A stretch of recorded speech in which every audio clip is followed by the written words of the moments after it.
Hi, everyone. My name is Anna Rubio, and I was the Life Changer of the Year for the school year of 2016-2017. And I've been asked to come here and be your host. I want to thank Mallory for inviting me to host the ABC's Financial Fitness Series, a free webinar series for K through 12 education professionals. This is brought to us by Life Changer of the Year. Not only am I passionate about serving the needs of many Miami public school urban students, I'm extremely passionate about assisting urban educators. As it said, happy teachers make happy learning students. This definitely goes hand in hand. I am now starting my 23rd year as a physical education instructor in Miami, Florida. I've seen and heard a great deal from both my students and my coworkers. This is why I, in 2014, began Streamline Miami Foundation. Sometimes we have to figure out how to make things work better. Sometimes teachers know what is best. We care about everyone, especially our families, and we place our needs we place our own needs in the background. We all know we spend money on our classrooms, for our student resources and supplies.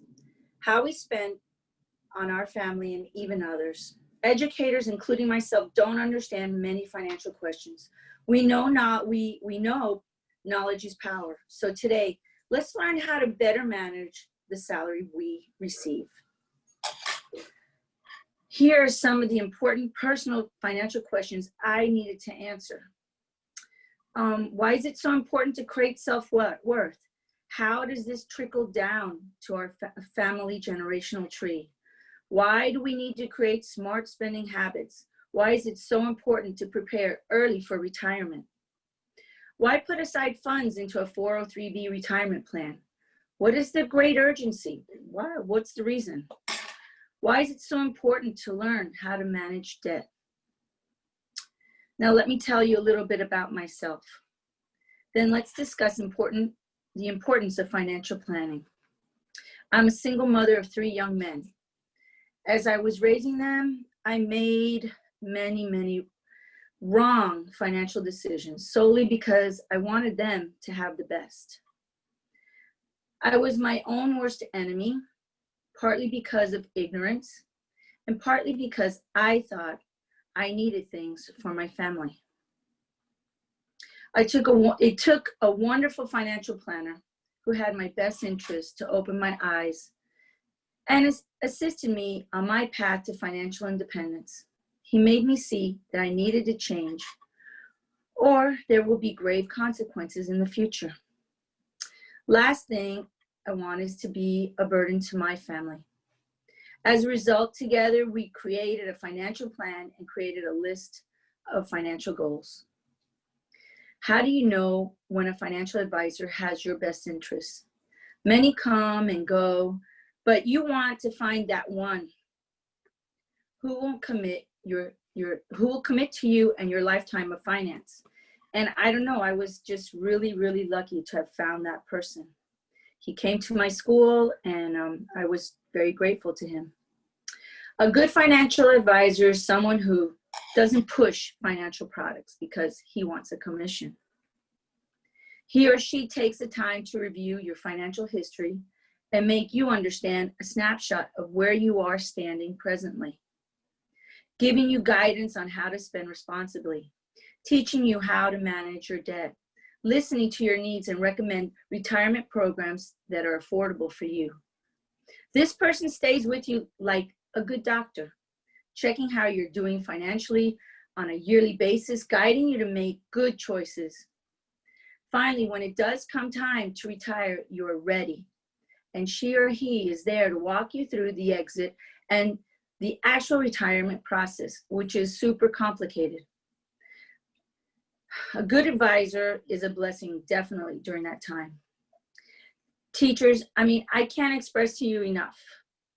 I know educators that worked 30 to 35 years, retired, and then had to return. They didn't even have enough in their 403B.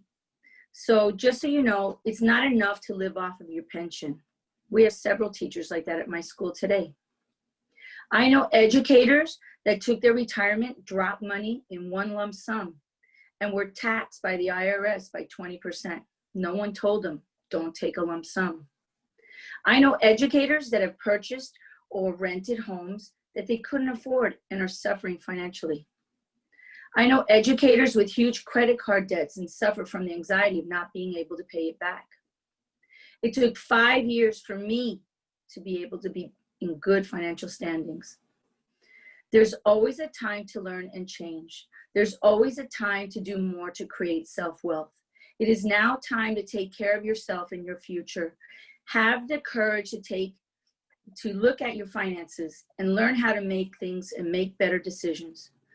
By joining this ABC Financial Workshops, you're taking the first step. I was able to help myself now, and now I am in a much better place, emotionally and mentally, because I don't have to worry as much. I'm working towards having a comfortable retirement. Remember, first take care of you. And in order to be able to better take care of those around you. I can't tell you enough. So, I'm so happy to be here with you, and just thank you. And I hope that we can help you in any way. Thank you.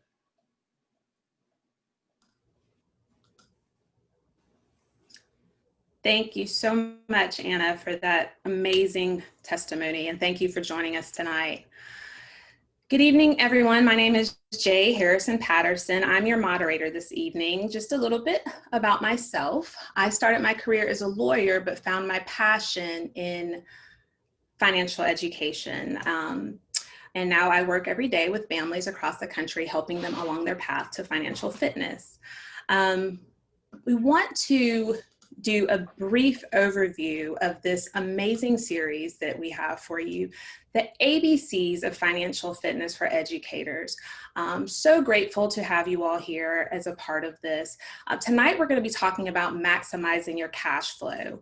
Next week, we'll be talking about debt management and the opportunity for you to apply for student loan forgiveness. Thursday, October 29th, we'll be talking all about the countdown to retirement and how that starts right now. Thursday, November 5th, we'll be looking beyond Social Security for retirement income planning.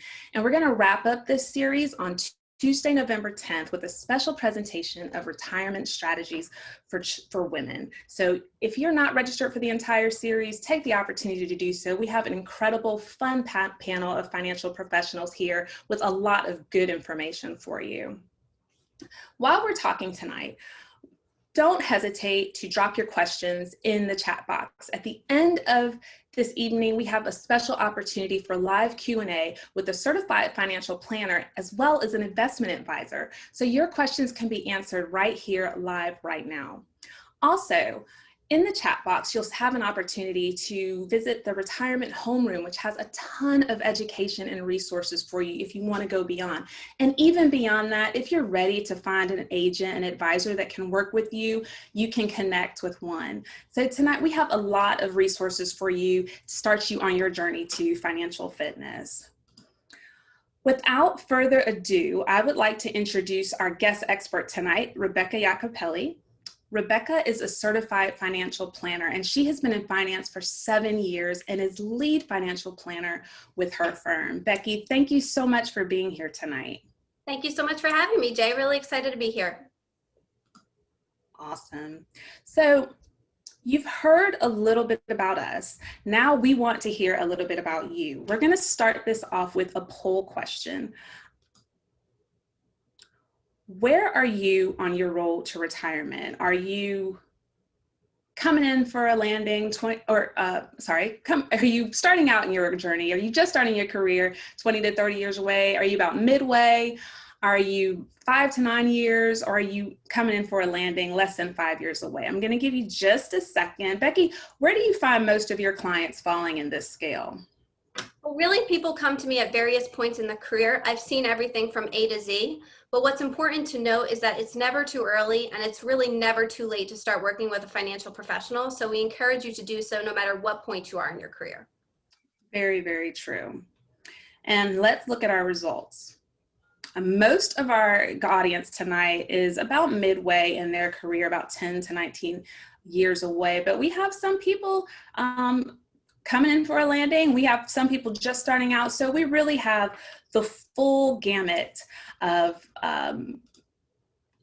professionals here tonight. And that's amazing because like you just said, it's never too early and it's never too late to start your financial planning. And with that being said, let's, Becky, I know right now there's a lot of insecurity in our country. Everyone wants more money in their pocket. Everyone's looking, you know, to stretch their dollar. But when we're talking about maximizing cash flow for retirement purposes, what exactly does that mean? Yeah, well, when it comes to maximizing our cash flow for retirement, it means we want to save as much as possible as we can now for our future tomorrow. For an example, I had a client who was struggling with their budget, but we utilized the 10 tips that we're going to go through today, and we were able to shave off around $1,000 from their expenses. And once we did that, they were allowed to utilize that for their retirement savings. And over the course of 20 years, that $1,000 a month is going to turn into north of $580,000. So that really makes a dent in their retirement. So I can't encourage you enough to start today when it comes to maximizing your cash flow. Yes, absolutely. Start today, right where you are, wherever you are. And that's going to be, you're going to hear that a lot tonight. Becky, what would be the first step you take with a client? Well, the first step is actually identifying our expenses. So you want to know how much you spend in an average month, which would include taking your credit and debit card charges, as well as your ATM withdrawals and adding those all up. So when you say an average month, what exactly does that mean? Yeah, so an average month would be one that represents your ordinary expenses for now. Of course, we have a global pandemic that hit us. None of us were expecting that. Maybe there's some changes in our expenses. We might not be going into work. We might not be eating out lunches. Our childcare expenses may be different. But what we want to focus on is what our expenses are now and what's going to continue for the near term. If something changes down the road, we can always make adjustments. But for now, just take an average month. And when you're categorizing those expenses, how do you classify those? Yeah, so you use different categories like childcare, groceries, utilities, pet care, whatever is ordinary expenses for you. You can also utilize a miscellaneous category, but I would try to limit that as much as possible, just so you can identify your expenses and really get a grasp on what you're actually spending your money on.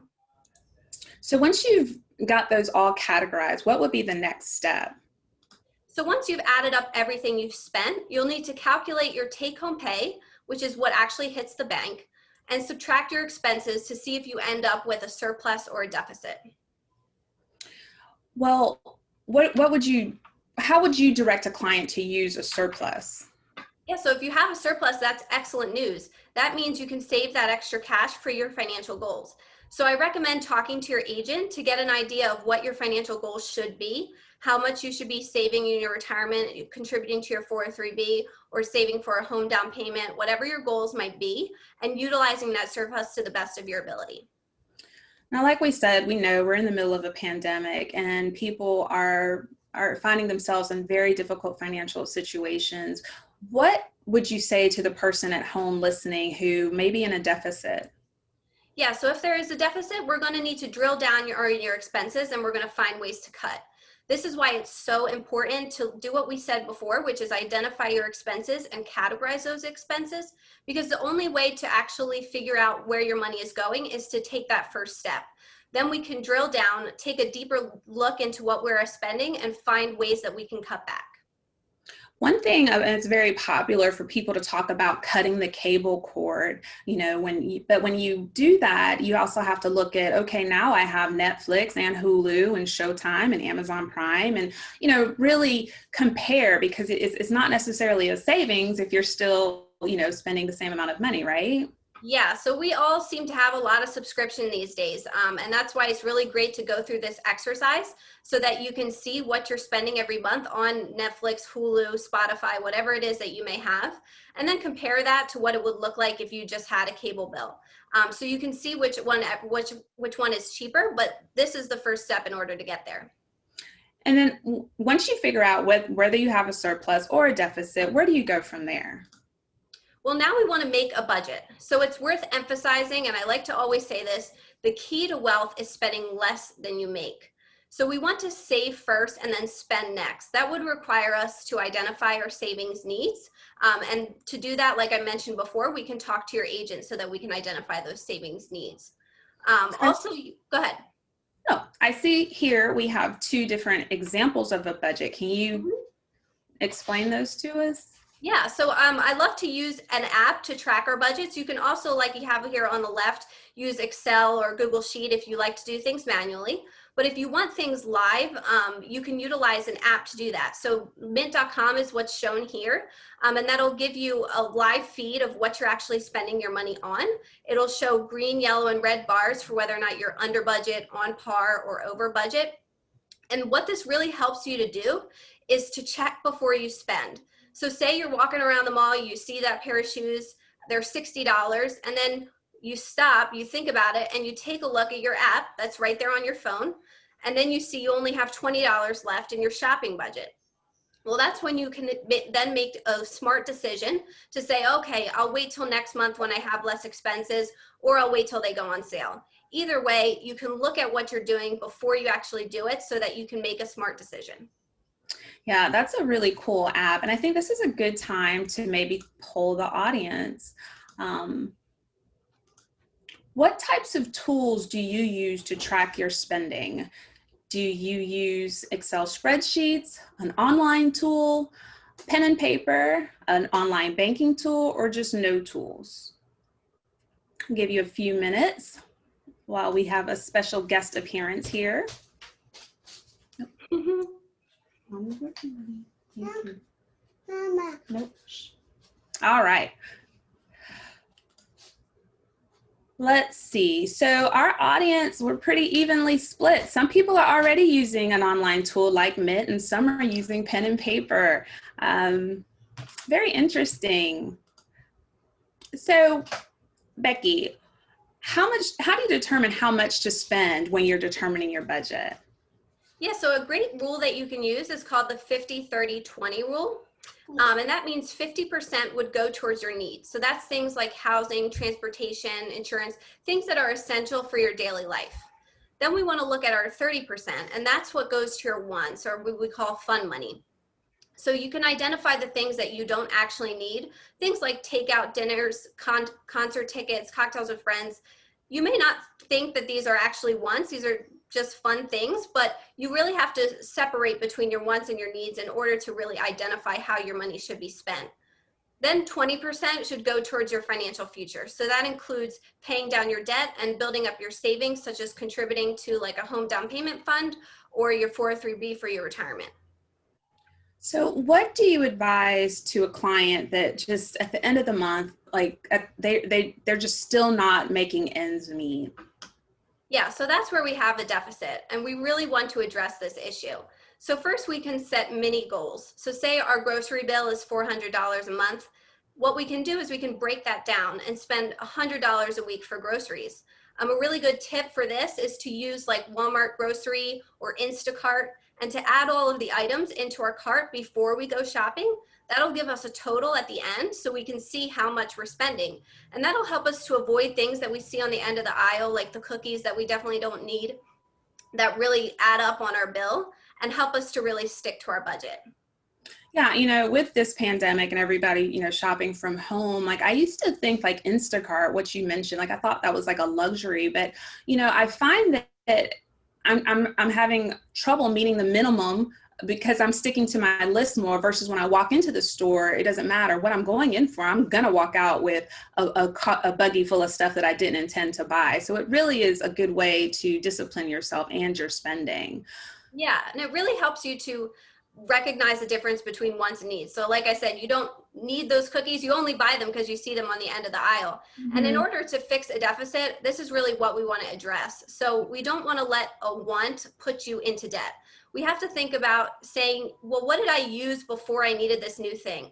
The iPhone 12 that just came out. Do we actually need it? Probably not. The phone we have probably works just fine. And if we're in a hard position where we're struggling to make ends meet, those kind of purchases are really going to set us back. So sometimes we have to make hard decisions, or we can just start saving up so that we can pay cash for it in the future. What other tips would you give to someone trying to manage their budget?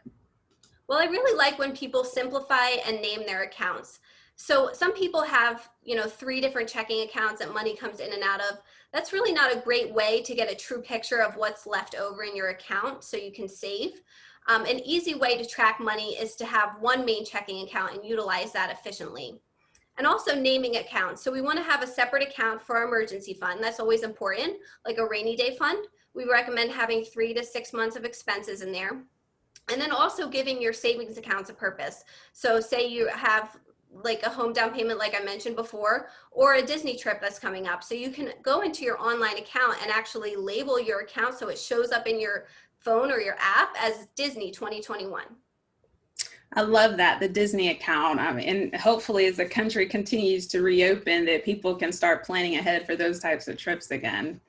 Oh yeah, now is the absolute perfect time to plan ahead.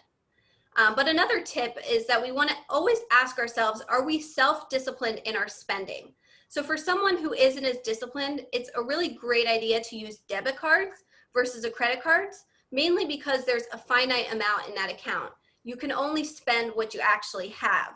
But of course, there's things to keep in mind when you're doing that. So we want to keep track of the timing of purchases just to make sure that you have enough money in your account when those bills are due.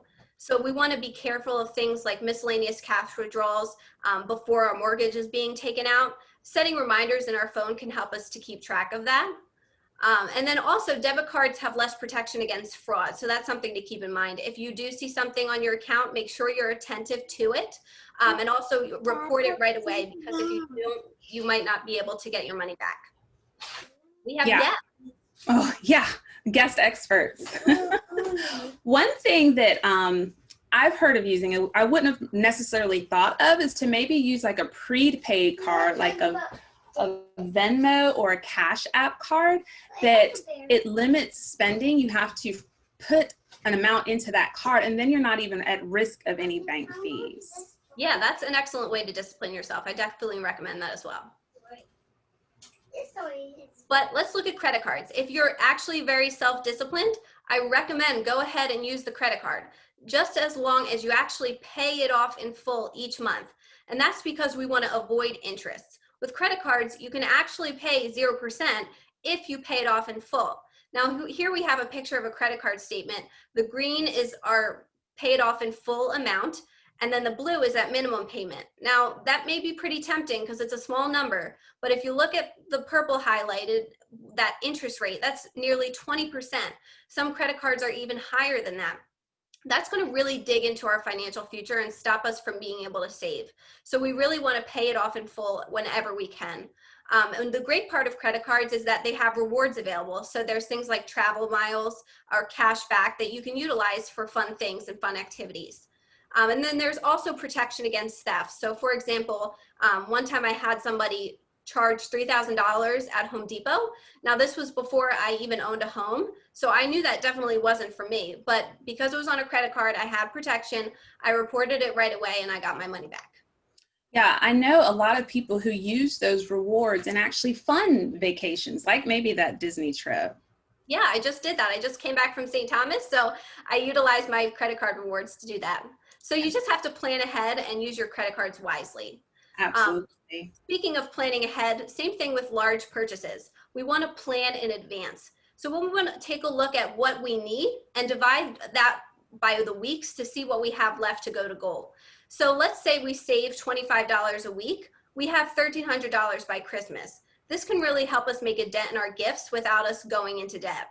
And what can also help us is buying on days with big sales. So if we're buying on December 10th for our Christmas gifts, we're certainly not getting the best deal. What we really want to do is actually plan a little bit and make our purchases on things like Black Friday or Cyber Monday or even Amazon Prime Day. And that way we can take advantage of the biggest sales that we can. But of course, if it's an emergency, we want to, of course, utilize our emergency funds. That's what they're there for. If your car went to the shop or somebody went to the hospital and you have to make a copay, don't be afraid to utilize those emergency funds because we want to use those to stay out of debt. That's the most important thing. Absolutely. And so we've been talking about being disciplined with our spending. What about being disciplined with our savings? I know a lot of people struggle in that area. Yeah, this is really important. We want to be as disciplined with our savings as possible. And here's some tips on that. Really what we can do is actually contact our HR, and we can split our direct deposit so that we can automatically save a certain amount in 2 different checking accounts, 3 or 4. They'll allow us to do a couple. We can save $100 a month in that Disney fund and have the rest go to our checking account for us to spend. We can also sign up for our retirement account contributions through our employer. So you can sign up for your 403B, have that taken out of your paycheck, and then the remaining amount is what you have to spend. So in that case, you've already saved for your future and you're well on your way to financial success. Becky, that was so informative. Thank you so very much. And as promised, at this time, we're going to open up for questions and answers, and not just with Becky, a certified financial planner, but I'd like to invite Sean McGill, an investment advisor, to the forefront, and he is here to answer any questions that you may have about specific investment tools. Sean, hi, welcome. Hey, Jay, how are you tonight? I'm good. How are you? Wonderful, thank you. Sean, can you tell us a little bit about your experience as an investment advisor? Sure. I've been doing this for, well, close to 30 years, so we'll leave it at that. And I have worked with many individuals, and I've trained many advisors over the years.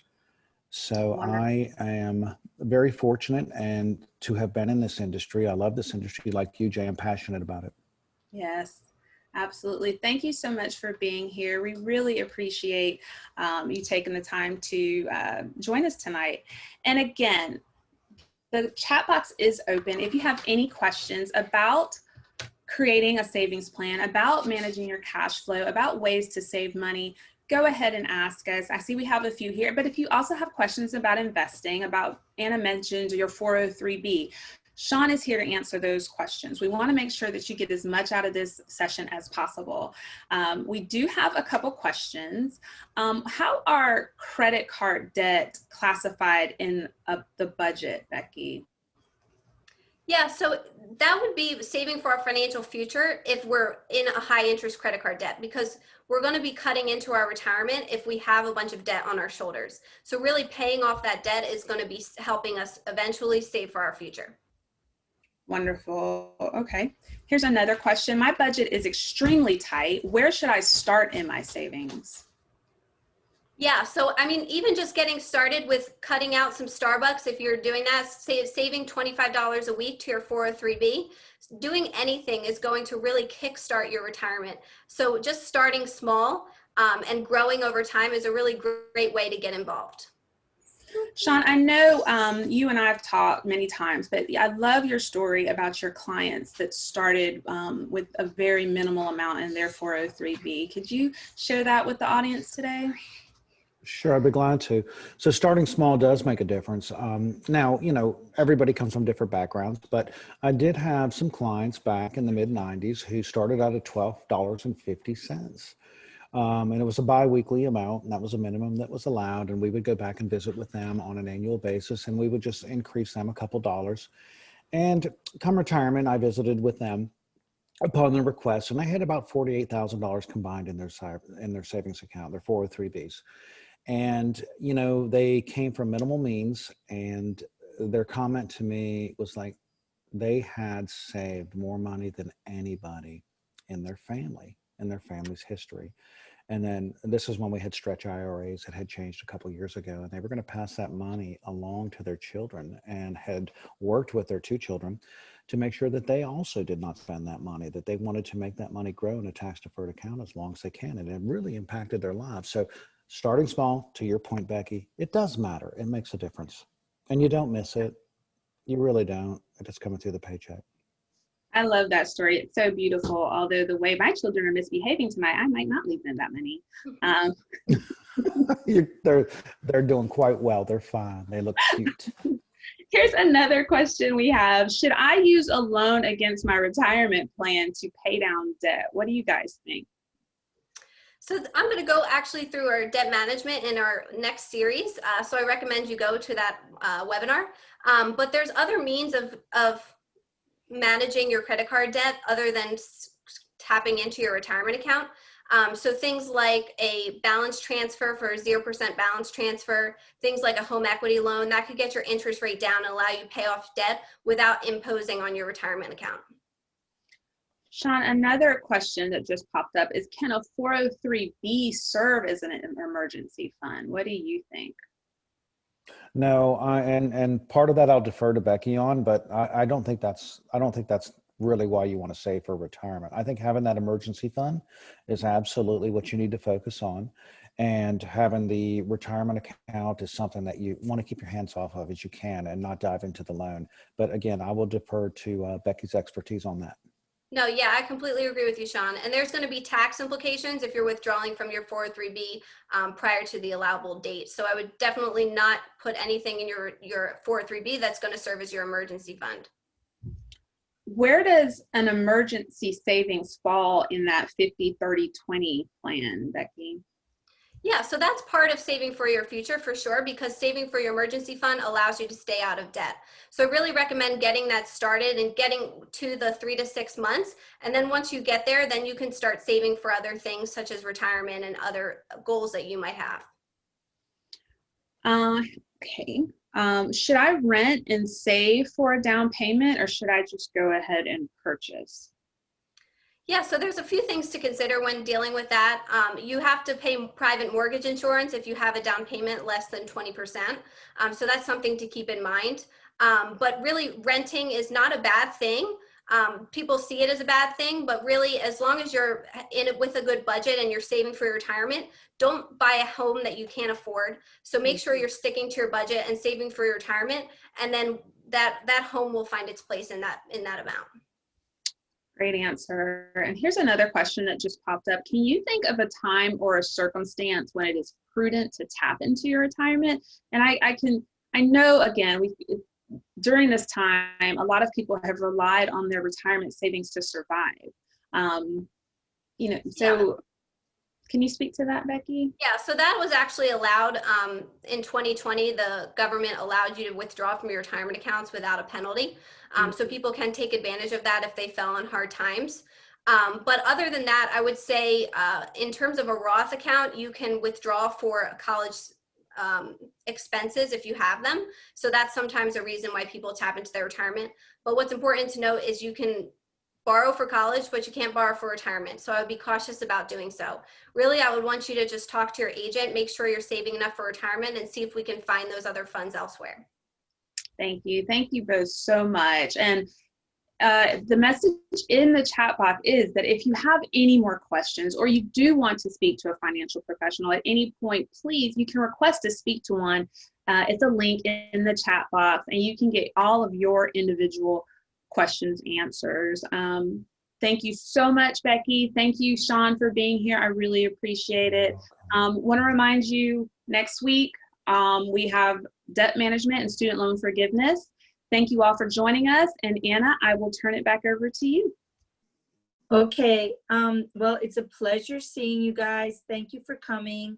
I look forward to next week where they're going to be talking about the student forgiveness loan. I am part of that, and it's a wonderful thing, and a lot of teachers don't know about it. If you still have student debt, this is it's a must-see, so you get involved in that program right away. And thank you so much for joining us today. I hope to see you next week as well. Have a great night. Such a pleasure to be with all of us, trying to answer all these financial questions. We didn't study about it, so this is our chance to really speak out and talk to the professionals that come here. So thank you. Have a great evening. See you next week. Please stay safe. We're in COVID-19 and we're in the hot seat right now. So I wish you well, and I bless you. So thank you for everything. See you next week. Bye.